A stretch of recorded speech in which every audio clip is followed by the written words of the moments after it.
Well, good evening, everybody. Welcome to the post-game live show on the Voice of College Football for WVU. Appreciate you joining us. I'm Greg Crist. To my side over there is Frank Fear, and then down below it's Mike Dunlap. We appreciate everybody for joining us. And Frank, we talked earlier today about in the pregame show about hope we'll be coming back with a smile on our face, and thank goodness we are. So it's good to be here, and good to talk about a win. Yeah. Well, here's a win right here from Earth Ether, stinky win.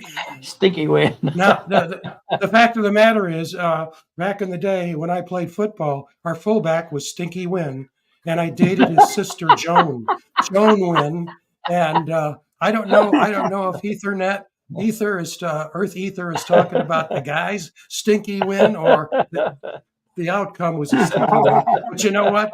I'm not much for adjectives. I'll take the win. I think I always got stuck with ugly win.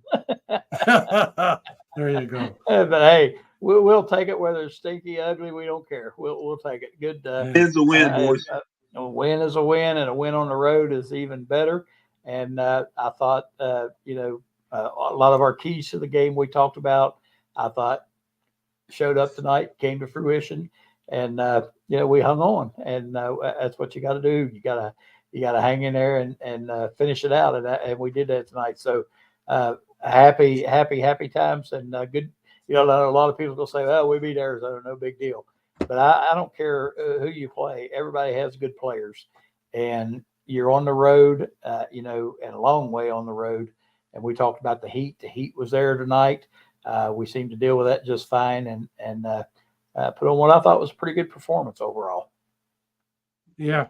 Mike, if I were to agree with Earth Ether about the stinky win, I would connect it to what we were talking about on Wednesday night. And that is that this team continues to be Dr. Jekyll and Mr. Hyde. Yeah. One minute they're out there and they can't be stopped. And the next minute they can't stop the other team. And this could have easily ended up to be a pit loss. It could have ended up to be the same way as the last 3 minutes of the pit game. That's scary. Frank, it seems like, first of all, congratulations, Mountaineers. A win is a win. We'll take them how we can get them. We don't care. But I thought they showed improvement tonight. But again, there's a lack of focus there somewhere that is just not connecting. They don't have the mentality of, for example, I was listening to a former Teddy Bruschi on ESPN, and he said, they're up 30 and the other team scores a touchdown. Bill Belichick sends his first team unit back in to put their foot on their throat. We don't have that characteristic yet, I don't think. It was 31-7. And, we had text back and forth, and you said, well, it's not over yet. Boy, were you right. But there seemed to be a little more strain there this week. There seemed to be a little more pep in the end zone. And without a doubt, this comments could be made over. The quarterback of the future is number 8. I thought he played well. We talked one time about the outlet pass, and somebody brought that up. Nico used the outlet pass tonight with great success. Yeah, that's right. And so, Did you notice also that the Mountaineers were hitting tonight? I mean, they were really hitting. And yes, they did. Yeah, there was some tough hits, that's for sure. We talked on the pregame show, Mike. I want to go back to Greg on this. And this got, as you know, I'm still very active with the guys that I wrote the book about, 66 to 70 Mountaineers. And one of the topics on the strength tonight was, is this Nico's job now? And I said on the pregame show, and I'll say it again, I think Neil Brown is old school. I don't think starting players lose their position by way of injury. And this is I think the biggest issue that's going to come out of this game is with the bye week in particular. Has your opinion changed at all, Greg? Your thoughts? No, I still think that Nico tonight he played well. He didn't make a lot of mistakes. They moved the ball up and down the field. He hit some key passes. He threw the ball well.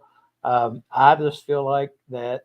Um, Again, I can't speak for Neil Brown, but he's fighting for his job, and this guy got you a win tonight on the road. I don't know why you would turn away from him. I mean, just from the passing standpoint, the way he threw the ball, I don't know why you would turn away from him. He got you a win. He played well. Why not leave him in there and see what happens? Of course, I know kind of think about the Steelers in their situation. Justin Fields and led them to 4 wins, and then as soon as Russell Wilson was healthy, they brought him in, and of course he played well. But I think Garrett Green has struggled this year, and you haven't seen a lot of. He played a pretty good game against Oklahoma State, but you haven't seen a lot of improvement in the way he's playing. And I know after last year, he hasn't looked the same as he looked last year. Yeah. And something's wrong. He's just struggling. And I think you ride Nico and hope for the best. He played well. He got a win. Yeah. I don't know what else you could ask for. Well, let me ask you a question, guys. What do you think his passing percentage was tonight? Wasn't bad. I'm going to say 60. Okay, Craig? I'll say 63. 82. Cool. There you go. Wow. 18. Yeah. Now, Matthew's got a good point here, guys, which is also part of the pattern. That's the pattern for West Virginia. We tend to beat teams that aren't in the top tier. Oklahoma State lost again today, but yet we had to go there and beat them, and we did. We had to go to Arizona and beat them. They've lost 4 in a row. And Garrett Green has played team. That's a good insight. And the one loss came to a team that's undefeated, and so but still, this. You guys played the game. You still got to perform. It doesn't make any difference who your competition is. And he was 18 for 22 on the road, starting his first game of the year, and you got to give them a lot of credit. And so it's going to be interesting. It's going to be a topic immediately. It's going to be in the press conference on Monday. Now that with a bye week, it's going to be 2 weeks. And the question is whether or not Brown's going to name a starter sooner or later, which is going to be part of the intrigue here. But the thing, again, that I would say, and I said it earlier in the pregame show, quarterbacks are great. They're important. You can see the difference. But to me, the most important part of this game was Arizona's first drive in the second half. And I've got it here. First series, 3 plays, 4 yards with an 11-yard sack. Compare that to last week's game against Kansas State, zip down the field. If Arizona had scored there, I think we'd be having a different conversation. But the fact of the matter is the Mountaineers stopped him. And so, Matthew, I think it's a really, really good point that you have there. And it's going to be interesting to see what Cincinnati does tonight against Colorado. Yeah, I think he does have a good point. That's true. Yeah, we did. Garrett Green lost to really good teams. I agree 100%. And, Arizona, not on that same level. I get that as well. But I still think, you got to win the games. And 18 for 22 is pretty daggone good. And I just think, I don't think it gives you any less of a chance to win, with Nico. And Garrett Green had, he struggled in those games. And I know it was good opponents, but you got to play to your, winning and losing don't necessarily mean Garrett Green plays good or bad. You know what I'm saying? They could win and him have a bad game. They could lose and him have a great game. So I don't think that really, it matters a little bit, but not a whole lot. I think you just got to look the way the offense flowed tonight. Seemed like there was more confidence when they had a 3rd and 3, it's like they felt like they could get it. Where a lot of the games this year I've watched, at a 3rd and 3, you feel like, oh gosh, here we go again. But I understand that point. Absolutely. Mike, you had. Yeah, I was going to, point out some things about what Matthew had to say. And, the dynamic of this is you couldn't write it out in an 80-page spiral notebook. On one hand, yes, your starter has been injured. And in most cases, I agree. Your starter doesn't lose his position due to injury. Yep. However, in this case, in Neil Brown's case, he's fighting for his job. Yep. And he has to put out the 11 players that can win a game for him. And right now it's Nico. And Greg as well as I do, Frank, the locker room is bound to be divided at this point. You have your Nico guys, you have your Garrett guys. That's human nature. It happens at all levels. But if I'm Neil Brown, I have to stick with Nico. Now, he was 18 for 22. He had one long pass that was basically dropped. The guy tried to catch it with one hand. For some reason. For some reason. But that's my feeling about that. Yeah. And if you're a team player, you have to understand that too. And if I was Neil Brown, I'd call Garrett Green in and say, look, you were hurt. We got a bye week. We want you to heal up. We're going to play Nico the next game and see what happens. I love you, kid. You busted your ass for me, but this is how it has to work. That's how I would approach it. And just to switch tack a little bit, I hate to say this, but our secondary couldn't cover my fat ass. Somebody texted me and said they couldn't cover their shadow. And I'm starting to begin to wonder if it is the scheme. Yeah. Because there were too many guys running wide open. Mm-hmm. Yep. And these guys come from successful high school programs. They're Division I athletes. If nothing else, they know to pick up a guy, but they're 5 yards off a guy running across the middle of the field. Yep. The one touchdown, the guy was uncovered. Any of the three of us could have completed that pass. Yep. Yeah. And my thought during it was, I thought this during the game, and that was, did nobody tell them that McMillian is a great receiver? You got to cover him, because right.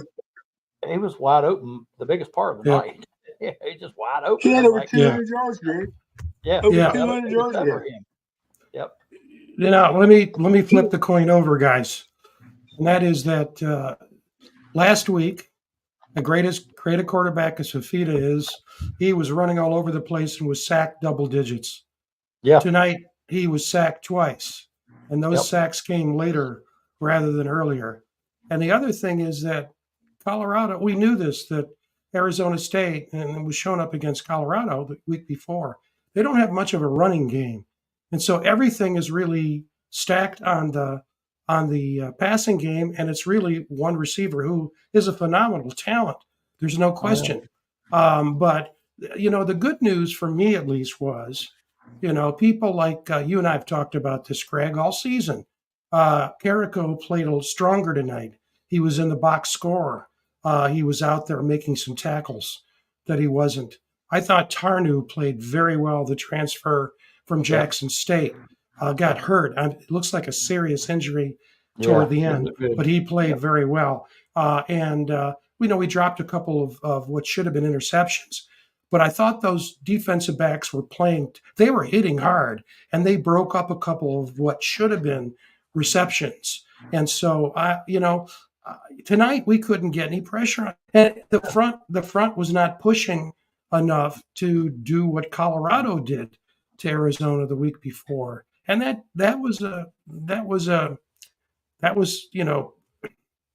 we've got to work on that. because, and you saw the score that I put up, Cincinnati's going to Boulder and giving Colorado, we'll watch that game when we're done. Yep. Colorado's getting ready to score. I, you know, you talked about your point there before, and I lost my train of thought because I'm trying to watch this game at the same time. But yeah, we, you know, the pressure, and I don't know if I'm not a college football player. Obviously, never was. But when I watch the games, I see things I just don't understand a lot of times. And I saw tonight numerous times when our defensive tackles would, you know, they would drive in and then they would take an inside route, and then he would just roll to the outside and throw it downfield to a wide open McMillian. And I kept thinking, surely, you know, when you scheme your defensive line, you see other teams do it all the time where, you know, they're crossing and doing different things, and they got to keep containment on people. And I mean, time after time after time tonight, we just let him roll outside of us, you know. I mean, no pressure at all. And yeah, I just wonder what the heck's going on. You know, why, yeah, don't you think, Mike? You know, again, you played the game. When I think of a guy like, you know, when Denny Brown was the defensive coordinator for Neyland, and you think about the toughness that he had, and aided and abetted by the fact that he was a quarterback at Michigan in college, and so he came to defensive coordination from an offensive experience base, not defense.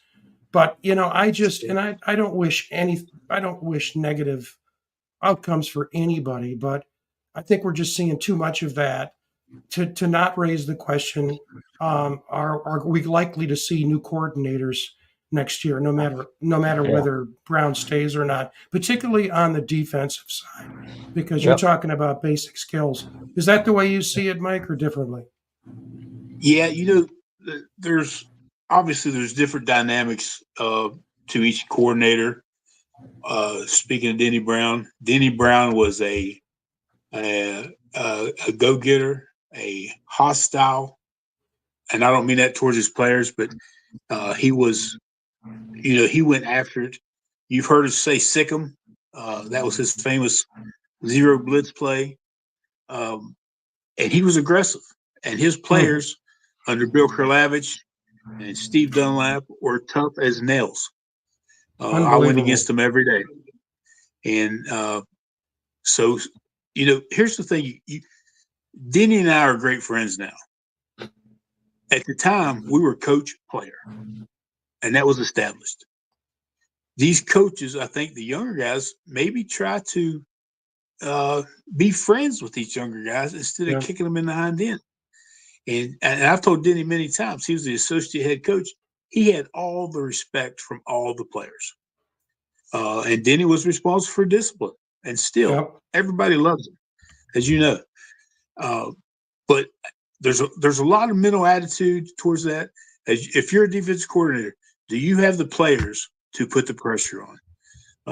For example, West Virginia plays their corners off 6 or 7 yards. Yeah. You know, one throw, you're 2nd and 4.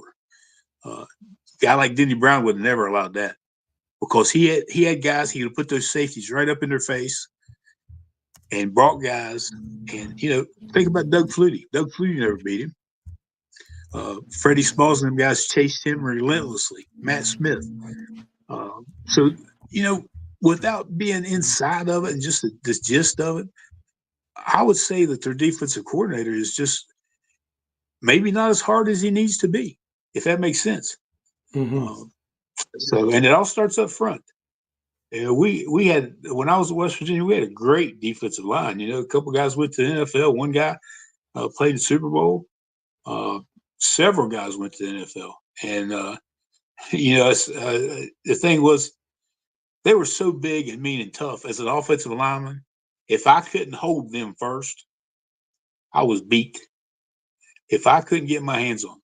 And so what technique are we teaching to beat that offensive lineman? I mean, there's just, again, an 80-page spiral notebook we could fill up easily. But yeah, it makes you wonder, Frank. It really does. And same way offensively.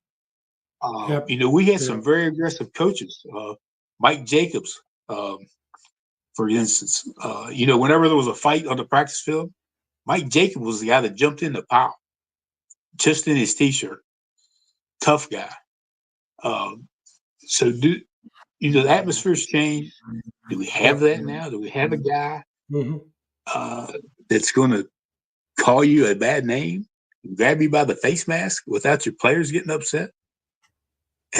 That's kind of went away. And now, Greg, you were a coach. I'm sure that you said things to players, and the player never thought nothing of it. Yep. Today's world, they take it personally. Yep, it's different. Yep, sure is. On the other side of the coin, when you talk about the offensive side of it, I thought tonight, for once, I felt like, especially our last drive, I thought was very well called. The play calling in that last drive was excellent. And I think for most of the night, the play calling wasn't too bad. I think we had some breakdowns, but that's not on the play call. So I thought offensively our play calling was a lot better tonight. Defensively, I'm like Mike. I just don't know, what's missing there. Something's missing, and I don't know if it's schematics, talent. Defensive line. I'm not sure, how good we are on the defensive line, but we struggle getting any pressure. It seems like our defense is really vanilla, and I think a lot of that comes from our struggles that the defensive backs have. They don't feel like they can take chances with blitzes and that sort of thing because they leave them exposed, and they have enough trouble guarding. That's a good point. That's a really good point. Yeah. I don't know if they just run it so vanilla that not successful. I want to put Matthew's point up because Mark's is pretty much the same. Yeah. I don't think anyone would disagree that the toughest part of the schedule is behind us. Oh yeah, no question. The second sentence though is a question mark. We should win the rest of the games, but we're going to be playing. Think about it. And Mark says the same thing in terms of they're winnable. But if you think about the teams we're playing, each one of them has had their moments. UCF, for example, I think should have beaten Iowa State at Ames. Cincinnati's a lot better than we thought they were going to be. Texas, Texas Tech and Baylor, I don't even want to talk about those two teams. We seem to have trouble with Texas Tech when we shouldn't. Just a freaky team. And Baylor won again today. TCU performed almost a miracle comeback against Texas Tech. That was at TCU, but I even though it's an easier schedule, I think it's still going to be a struggle, and we're probably more evenly matched with them. But let me see, we got Mark again. What do you guys think about Mark's comment here? I'd tell you if I could see it. Cataracts. Yeah, he's got cataracts. I'll read it to you. Comparing the assistants on Nealon's staff versus Brown's is like comparing apples to oranges. Coach Nealon's staff was top notch. I worked in that building in the 1980s. No comparison. And Mark is not a negative person. I view that as descriptive. I mean, I keep on saying this. I'll say it again. We didn't get a head coach in Don Nealon. He brought Bo Schembechler from Ann Arbor to Morgantown. That was a Michigan philosophy, Michigan approach staff, and it's people think you just pick coaches, but they come from programs, and so and you can't do it alone. I don't care. We've all been in large-scale organizations. I don't care how good the CEO is or the director. You got to work together and have real quality people at the staff level, not just at the executive level. You just do. Yeah, so you have to think too that Neil Brown losing his defensive coordinator. I don't remember when that was, a couple of years ago, right before the season started. That had a pretty good impact. And I'm not saying he just went out and filled the job with someone, but you have to think that kind of being caught off guard like that in the last minute, having to fill that position, that's had to be tough too. I'm not so sure that Jordan Leslie has to go, or the other says. Again, I'm not about firing coaches or one that does that, but there's something wrong with the defense. There's no question. There's no question what Earth Ether is talking. I mean, that is a discussion point. I mean, people are already talking about that. The defense just is not what it should be. And here's a comment here. Well, let me back up. I missed one. Timothy Ether's point. I think they need to make Garrett Green a slot receiver. And you and I have talked about this on the Wednesday show for months, that we thought this year we would see Nico and Garrett Green together in the backfield. But we haven't seen that together. And here's Earth Ether. Look at the defense this season. I mean, we're stat guys. And you look at the stats and you're saying, again, tonight could have been another Pitt debacle where you got the game won until you don't. I mean, it had the same DNA character to it. And here's Pitt, undefeated. And so I don't know. I mean, that game at Cincinnati is going to be intriguing because I didn't think that Satterfield, and I made this comment on the show months and months ago, I think even on Wolf's show, I didn't think Satterlee was going to make the adjustment from Louisville to the Big 12 immediately, and that the loss of Fickle was significant when he left for Wisconsin. But he seems to have his sea legs now. They're playing, I think, beyond their pay grade, so to speak. And this is another good point. If there's 2 more minutes left in the show in the game, would it have ended up to be the same? It was scary. I mean, oh man. Yeah, until we got that first down, I thought, if we have to punt, they're going to go right down the field and score, because the second half, that's all they did was, find McMillan wide open every time. And again, I've said this since the beginning of the season. You don't know if it's schematics, talent, etc. I can't believe that we're that poorly talented in that defensive backfield. I mean, it looks like we got some athletes back there. It just seems to me like they get confused on their coverages. Even when they're playing zone, they just don't get in the right spots. And how many times tonight did we end up with the linebacker guarding McMillan? That can't be in the game plan. Surely it'd be like me guarding him, Greg. Exactly. It'd be like me guarding him man to man. Yeah, and I didn't believe. I thought was the number 4. Is that Latham? Whoever number 4 is, I thought he did a halfway decent job trying to guard him. He just couldn't guard him. He's too slow. And so I can't believe that was that was part of the game plan. And so I just think there's some schematic problems back there. Something's not right. I mean, there's just something. We just give up. We get no pressure. We give up tons of yards on the passing plays. And same thing I said last week when the other team has a 3rd and 7, they run somebody out there 8 yards and throw him the ball and he's wide open and he gets 10.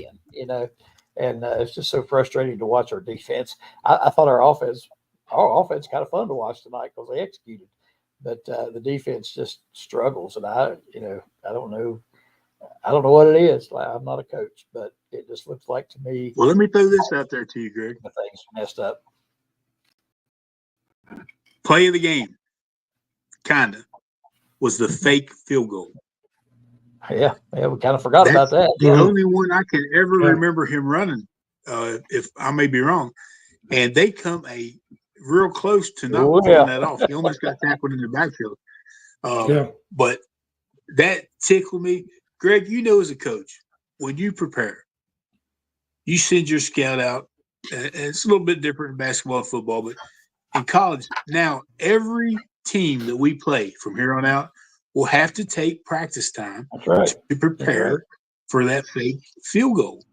And it's always been my opinion that during a game, you throw in about 3 plays like that. Throw in some crazy formation.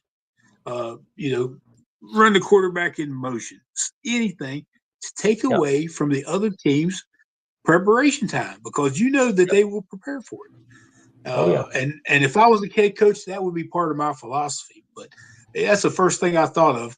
Now, if you've only taken 10 minutes of the next opponent's game to prepare for that, that's 10 minutes you've taken away from their defense or their offense or whatever. So that just delighted me, let alone that he scored the touchdown. But I don't recall many fake kicks during Neil's tenure. No. Yeah. Well, the one in the bowl game against North Carolina. Yeah. Yeah, that was very big. I think Pokemon Kid here has. I like that. That was. I'll tell you, that was a big play. That was a huge play. It was a changer of momentum because they were coming Absolutely. right down the field, and he fumbles, and that is a critical play.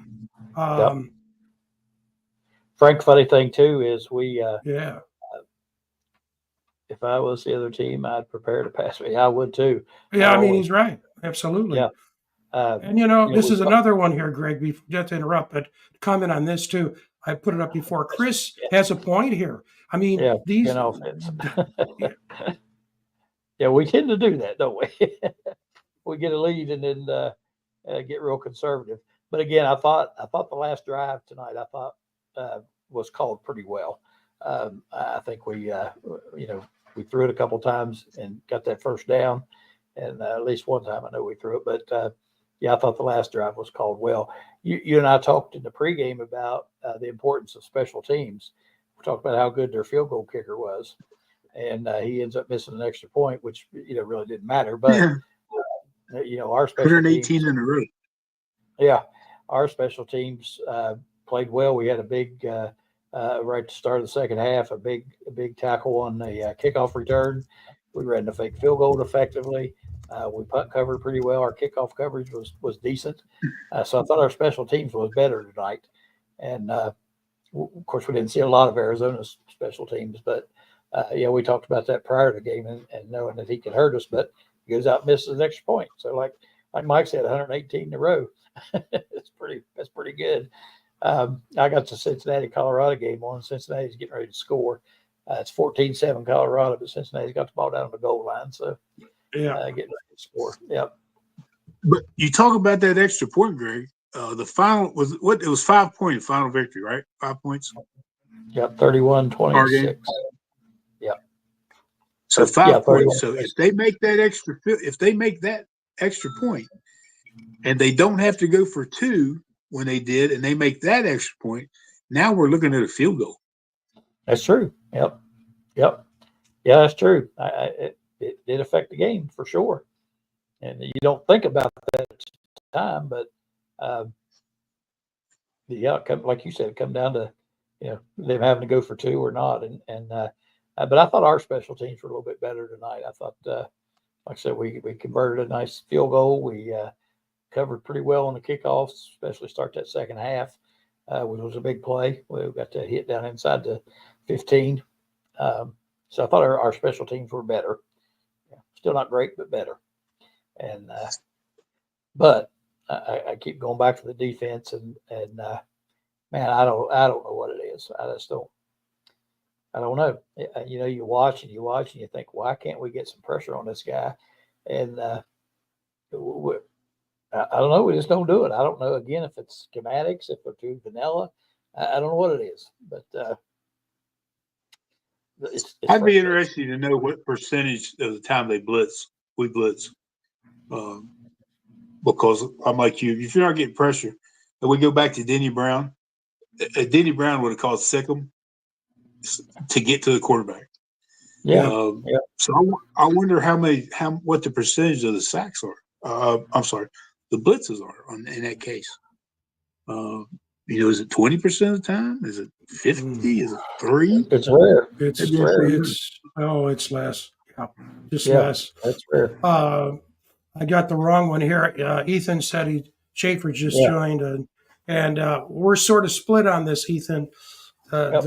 We're thinking that that Nico's won the job, but we're also thinking about along the lines of Neil Brown seems to be old school. That you don't lose your starting position with injury. But we were talking the pregame show. This is a time for head coaches to sit down with the AD and not make a unilateral decision. From my perspective, yeah, and I agree. We can't blitz if the D-backs are weak. You can't do it. Yeah. And it is. And Well, I'm I'm sure that's it's the tough. problem. It's I'm tough. sure. Yeah, I'm sure they keep it fairly vanilla because Yeah. of that problem. And you can't put those guys out there on the island because they can't cover. But I'm still a belief that you put pressure on that quarterback, that helps your defensive backs tremendously. Yeah. And we got to figure out a way to do that. Yeah. I would say too, another big play, Pokemon Kid, was that terrific catch in the end zone for a touchdown by Clement. My God, he has a nose for the ball. He is a possession receiver, and that was a great play by Ray. But I still think, great play, but that was a phenomenal pass. Just a phenomenal pass. Yep. Oh, Nico throws a great ball. Yep. Oh, he does. Yep, hit him right in stride. It was a perfect pass, and the pass to Clement was a heck of a pass. Oh. I actually got a picture during the game from Kevin White, who was out there to the game, and a selfie showing the field. But he's a big Nico fan, and of course, being from Arizona, also. Sure. But last week he threw that touchdown pass. That if the guy had caught it, he'd have broke his arm. And I was telling Kevin about that. I said, he's like, did he throw it that hard? I said, man, I'm telling you, it's the old thing about throwing it through a car wash and not getting wet. That was that kind of pass. So there's, he was the player of the year in the country, wasn't he? Yeah. So the talent's there. Yep. His approach to the game is there. I can almost assure you, if they put Garrett Green back, he's not going to say a word. He knows how the game's played. Yeah. Well, the Pokemon Kid brings up an option, Mike, that we talked about on the pregame show, and that is what some coaches would do. They would split the middle. I mean, the coach that would say, "Look, if you're injured, you lose your job by injury. You're going to get it when you get back." And others who would say, "Who's ever playing better?" But then the third option is we've got a bye week. We're going to have a competition. And the player that comes out of the competition is your starting quarterback. So that's a great idea. Well, Nick Saban has a and I'm going to back up here. Nick Saban is a student of the game. He coached at about 10 different places, picked out what he wanted from various places, and he has a rock solid philosophy that he applies over and over again. And so I can see why Nick would do this. That's the Nick's way. Nick benched his starting quarterback with 30-some wins at halftime of a national championship game. And Tua came in and won. Yeah. Yeah, and I wouldn't, if I'm Neil Brown, I wouldn't necessarily, say, well, he lost his job because he was injured. I would say he lost his job because Nico's playing better. Yeah. He played better tonight than you have played. Yeah. And regardless of the competition, if he can do that, we got to go with him. That's my opinion. Yeah, Mike, and you got to remember that Nick Saban also fired his offensive coordinator before the national championship. He fired Lane Kiffin. Yep. I mean, but I think the point is, guys, I don't think there's a right or wrong here. Different coaches have different philosophies. How they develop them is, it's each one is unique, but they develop that philosophy and they apply it. I've said this before. That's what I saw in Mark D'Antonio. He had been in a variety of places, but he really embraced that trestle approach to football. And you could just see him making the same decision that Jim Tressel would make, and it was just an amazing. Oh, Yeah, and we're talking about some icons of the game, you know? I know. How would you, in all honesty, how would you question what Saban did about anything? Yeah. All he's got to do is hold up two hands. Yeah. Yeah. Same thing with the other gentleman you mentioned that came from lost my train of thought. I'm getting old, man. Can't see, can't D'Antonio. do nothing. Yeah, Mark D'Antonio. D'Antonio. Yeah, he was just elected into the Hall of Fame. By the way, the Pokemon, we talked about this in other shows. When things got bad at Michigan State with Mel Tucker, they brought in D'Antonio to be the advisor to the head football coach, and he did a really good job. But at the end of the day, what happened is the coach got fired, D'Antonio left, and they went on the market and brought in Smith. So, we were talking on the pregame show. I have no idea what planetary system Nick Saban would be on to want to come to an advisor when he has so many opportunities to do all kinds of things for the good of the game generally. Yeah. Yeah, he's already an advisor, and it doesn't make any sense. Thank you. Yeah, and he seems like he really is enjoying his new role, with the college game day and that sort of thing. But I'm like you, I can't imagine him coming as an advisor, or anything like. Even I don't even know if he would come back as a head coach, because I think he's done with it, and I think he's enjoying. Yeah, I don't see that happening. No, I don't see that either. The thing about did you guys? I was going to say, Mike. Did you guys about Mark? I'm just talking about Mark's comment here. Yeah. This to me is the question that I can't answer, and the reason is, sure, part of me says this is part of Neil Brown's growth as a major head coach. Sometimes, I know this from my own career as an executive. I hope people will be able to understand hope I can say it in a way that people can understand.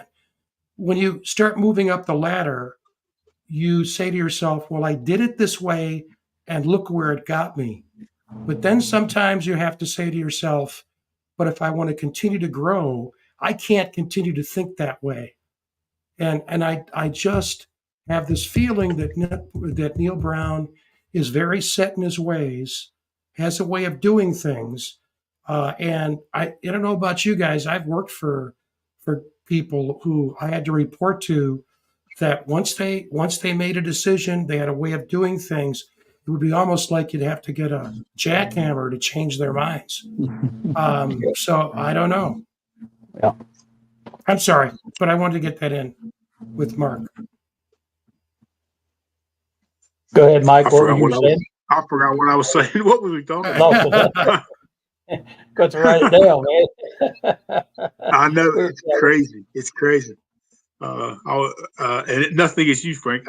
My memory is just not like it used to be. We were talking about Nick Saban coming as an advisor. Oh yeah, Nick Saban. Nick Saban. I could see him coming out of the love for his state, and that would be the only reason. And I think it would be quiet. I think it would be behind the scenes type of thing. Just my opinion, but some big decisions are going to have to be made, obviously, and we can talk about them till we're blue in the face, as we do. But there's two guys that are going to make that decision. That's Ren Baker and Gordon Gee. Yep.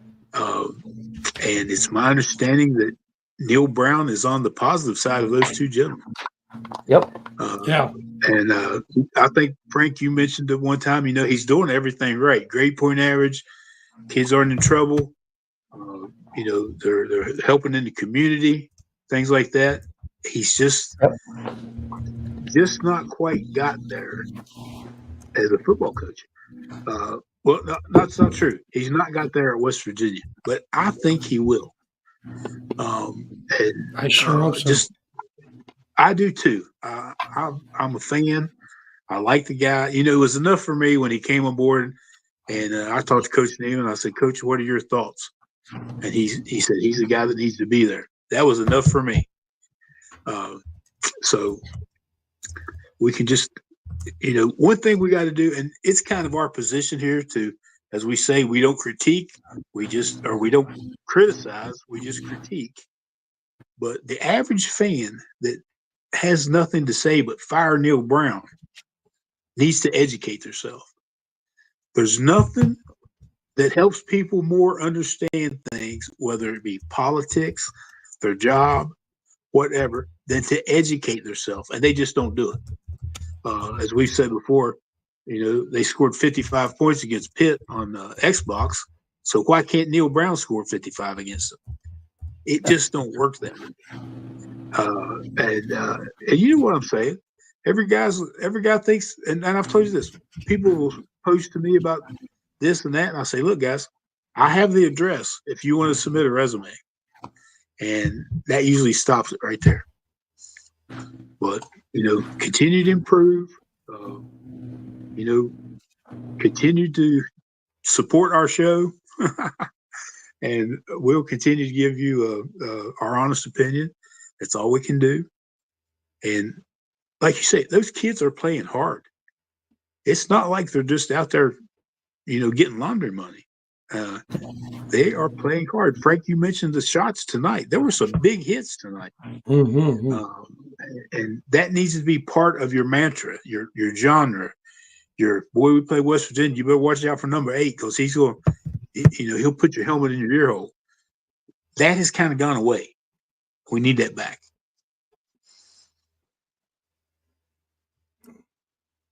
Seeing a lot of comments there about some of the things that we've said, and I agree with that. I think Neil Brown has done everything right. I think he's a good person. He's a good representative of the state, all those types of things. He just hadn't got the wins that you hope he would get. So I think, you know, there's got to be some changes. Somebody mentioned that. I think, you know, we definitely got to look at the coordinators, defensive coordinator in particular. And I saw another comment. You know, he lost Koenig. It was his demise. You know, that wasn't really his fault. You know, he's not the one that got rid of him. He was in a position where he didn't have a choice after what was supposedly happened. And that did hurt him. I mean, that set him back, no question. Because, again, I'm not saying he just filled the position to be filling it, but he was on, you know, limited time to get somebody in that spot. And that's hurt him. And, you know, I think he, again, knowing his job's on the line, like Mark said, will play the person that gives him the best chance to win. He knows that better than we do. No matter how much, you know, we like Nico or like Green, I'm sure, you know, he's not going to start the guy that gives him a lesser chance to win. And but I do think at the end of the season, no, that's right. But I do think at the end of the season, you got to sit down and look at the coordinator spot and make some decisions there. And I would have to take a long look at the defensive back coach. Yeah. Remember the guy that was there? I believe he was under Holgerson, that had been a special teams coordinator, coach, and they made him defensive coordinator. And same situation, the defensive backfield was just in disarray. Yeah. And they finally, you know, had to demote him. But it just, you know, it's a game. It's a thing, Frank, Greg. At that level, your buddies and your friends don't come first. I'm sorry. Yeah, you are making a decision about a program, about your legacy, even though I mean that in the most sincere way, your future, your children's future, etc. Yeah.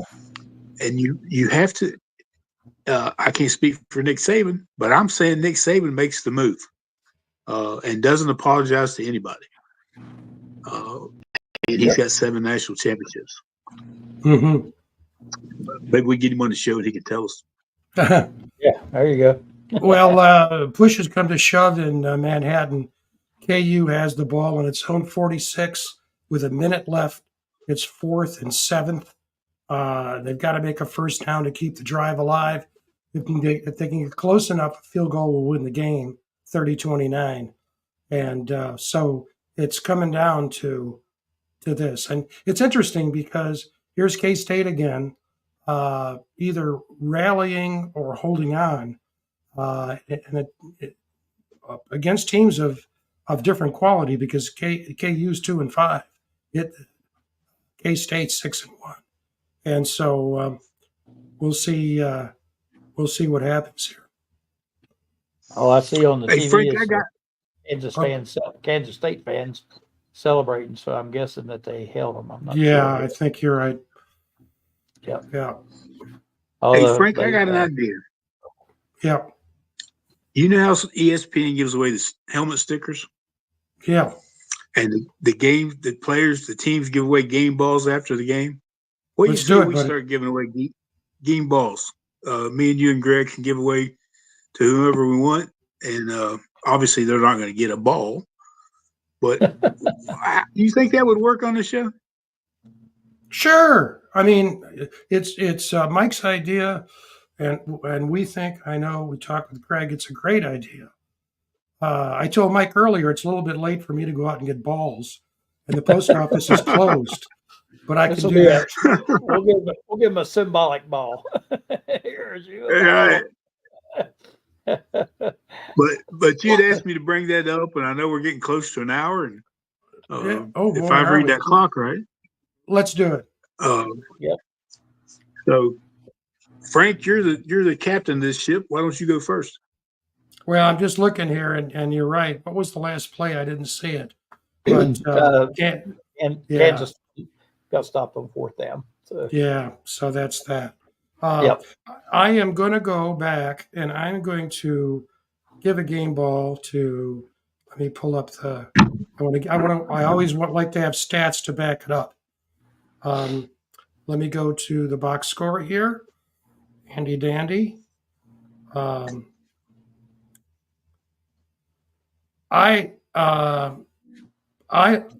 is going to be a strange one. I'm going back and forth between TJ Jackson, who had 6 total tackles, 3 solos, 1.5 tackles for loss, and 1 sack.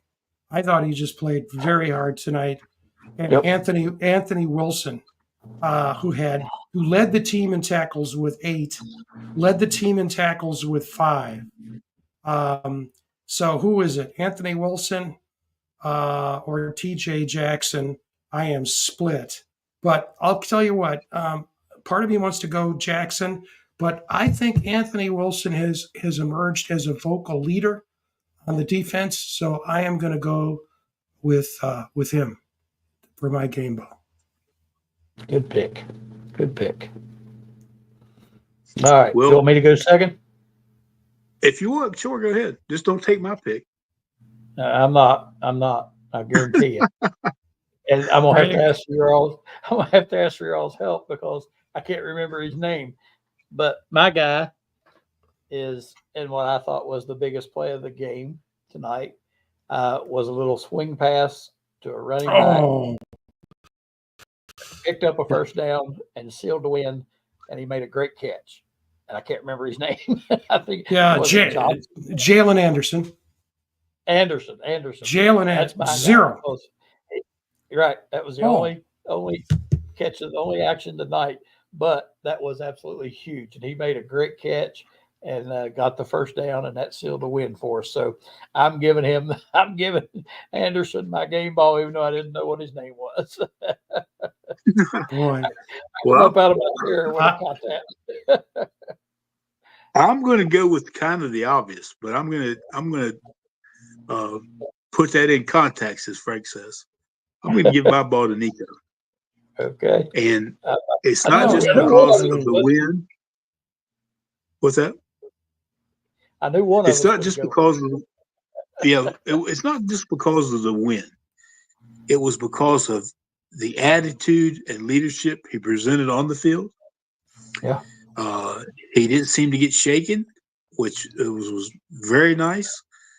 And the biggest thing was he found his outlet receivers. Yeah, he did How well. many times did he drop off to the swing man? And so my game ball goes to Nico.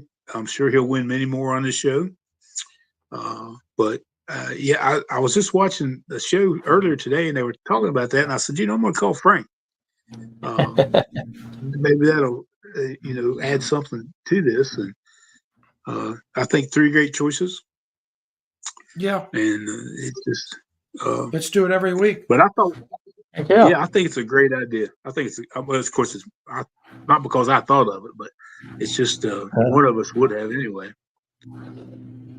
I think we need to encourage our viewers to send in their picks as well. That's right. For game balls, who they like, and see how closely we match up. That's fun. Yeah. It's just a much more fun show whenever we win. That's the bottom line, right? Oh, absolutely. Yeah. And the thing about Nico too, there are 2 things about Nico that strike me. Same thing I said about Anthony. He's a leader. He has a way about him. He's learned the craft of public relations. People relate to him and like him, which is fine. That's off field. But on field, he's a good game manager. He looked awful last week, but he was thrown into the breach. He hadn't practiced at all, I think, last week, or very little. He didn't practice with the first team, and he just was out of sync. But and Kansas State had a lot to do with that too. But he manages the game really well, and he doesn't get flustered. Flustered, and he's very likable. And when you think about nothing against Garrett Green, but when you think about the quarterback, that's got to be your, like Gino and Patrick and all the other ones, Hostetler. That's your headliner, like the big man on the basketball team. But the fact we won is good, and we're now a little bit higher up in terms of the echelon at 3-2, and that puts us within striking distance. Before we go, what I want to do is look at next week's schedule in the Big 12, particularly since we are not playing. Okay, Big 12 next week, week 10. Texas Tech is playing Iowa State. Don't count out Texas Tech in that game. Kansas State against Houston. Hard to see an upset there. UCF against Arizona. It's who's going to survive that. Or Arizona at UCF. Arizona State, Oklahoma State. I don't know. I think the sun may have set on Arizona State. It already has on Oklahoma State. And TCU Baylor. TCU now, that's an interesting game because TCU's now 5-3, when many people, including ourselves, thought them for dead. Baylor's 4-4. That's a survivor game. But that is not necessarily a headlining schedule, is it? No. It's not a headlining schedule. Here's one. No. There you go, Cole Taylor. Hey, this is an opening for you, Greg. The question is, Greg, did he hold on that play? I tell you what, my brother texted me as soon as that happened, because we talk about this all the time. Everybody says they call holding on every play and that sort of thing, and they can. But I'll tell you, he did not hold that guy. And that call, I just thought, you knew it was going to happen. It was, and Frank, you and I talked about this before we come on the air. I always had this sense, and I'm not a conspiracy theorist, that sometimes these officials like to keep these games close and give the other team a shot. And I just felt like that's what that was, because it was not a hold. And I mean, his hands were out a little bit, but it wasn't a hold. And I just knew they were going to call that. And it was a hideous call. It was a turning point in the game. Oh yeah, it kept Arizona right there. Have we got that first down? We're moving the ball. We're eating clock. They would not have had time to do what they did. but that set us back, and then we end up having to punt, and you know what happened.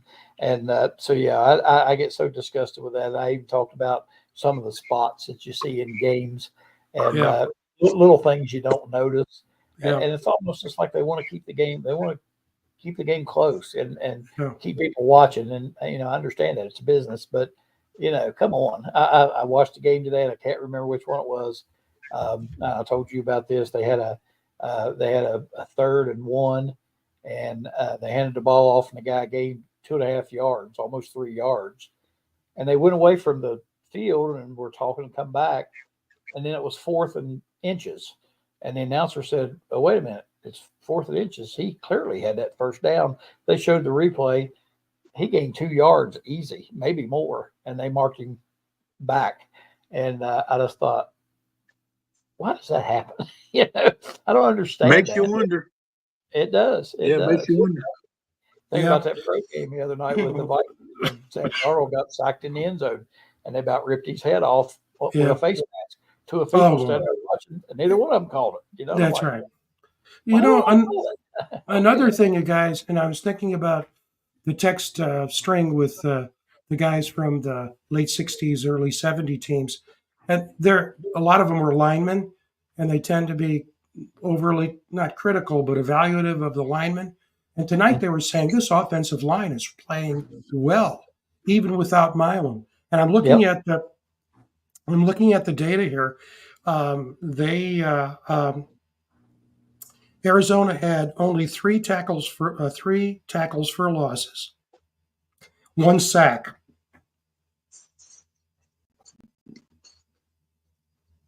And the one sack was on Nico. He turned right into it. Yeah, he waited too long, and that was his fault. fault. And he didn't. When you go back to what we were talking earlier about his pass completion percentage, he stays in the pocket well, doesn't get and runs only when he needs to. Although that one play, boy, I thought that might have been a fumble on the sidelines, but he was hit really hard. Hard. Yeah. Well, guys, go ahead. I was just going to say, he the thing I like about him is, like I said, he stays in the pocket and he looks for his receivers, and when he does tuck it and run, he runs it well. He's not nearly as fast as Green, but he runs it smart. I do think they need to talk about getting down a little bit quicker, but he does a good job with that. Yeah, really does. Well, this has been great, guys. Frank, something to smile about. Go ahead, Mike. Yep. One more note on the game balls. You think we could send a letter to the players to let them know they were chosen? I don't see why not. I know as a player that would tickle me. Yeah. Oh yeah. That's a great idea. The question always is, Mike, who's going to do it? Well, oh yeah, I never thought of that. If you want it was Mike's idea. Hey Frank, it was Mike's idea, right? I don't mind doing it at all. We reimburse you for. I don't mind. Do we have a letterhead? we gotta create a letterhead. That's what we gotta make one. Yeah, let's talk about that. We'll take it to executive committee, Mike. There you go. We'll work it out. There you go. But this has been well, guys. I've enjoyed it. I know. I tell you, I think Mike's hallucinating there. He's now sideways. Yeah, he's flipping all over the place. Oh man, what are you eating? Well, what are you eating there, Mike? It not only sounds good, he's gone. He left. He fell off the screen. He leaned over too far, Frank. Leaned too far to the left. Oh boy, I hope he's okay. Oh, he probably said, I'm not paying for them stamps. I'm out of here. Mike. Oh, Mike. He's a hoot. Anyway, he is. I see that we're over the hour. Hour. We'll watch probably that Colorado game a bit with Cincinnati, especially with interest over Cincinnati. Any final comments? Colorado just scored again, went up 24-14. Yeah. before halftime. So, just a good night for West Virginia, and tickled to death. We got a win. We needed that one badly. Yeah. And we played pretty well, and I'm happy. I'm excited. Yeah. Got my spirits back up. Yeah. Hopefully, Browns can win one tomorrow. Yeah. And as you know, we're not quite sure Right. who our guest will be on Wednesday. We hope it's Major Harris, but he said, I'll come on next Wednesday night on your Wednesday night show at 7 if there are no other commitments that he couldn't turn down. So we're going to call him Sunday or Monday to see whether he's still with us, and that's all we can do. And we'll see. So we're hoping that Major will be with us on Wednesday, but if not, when we announce the show, we'll identify, because we always try to get a guest from then talking about WVU now. That's our signature. So Frank, one other I just saw flash across the screen. Houston defeated Utah tonight, 17-14. That is who would have thought? But we thought. Thank you very much, by the way, Timothy. You're just such a. So yeah, the thing about that, I read that and I said, that I only use the name Phyllis when I make road trips. I think he meant fellas in his. I think so. But probably doing a little sound to text. But I do go by the name of Phyllis when I'm in Philadelphia. So, I only do that when I wear my dresses. Anyway, but right. But I was going to say, comment on that. We thought, could Houston dip any lower? Have they bottomed? But they've come up with some pretty good wins. They have a great quarterback. And Utah, God, they were the odds-on pick. Oh yeah. Yeah, and they have just stumbled. Great coach in Dillingham and tremendous fans. But boy, it's been when Riding went out as quarterback, it's just it's tough. And so downhill. Yep. Wow. Sure has. Yep. Okay. Unreal. All right, Frank, enjoyed it, and appreciate everybody for tuning in and all the comments. We thank you for that. And we will be seeing you on Wednesday night for the Mountaineer Locker Room Then and Now. For Frank, I'm Greg. We enjoyed it, and good night, everybody. Let's go Mountaineers.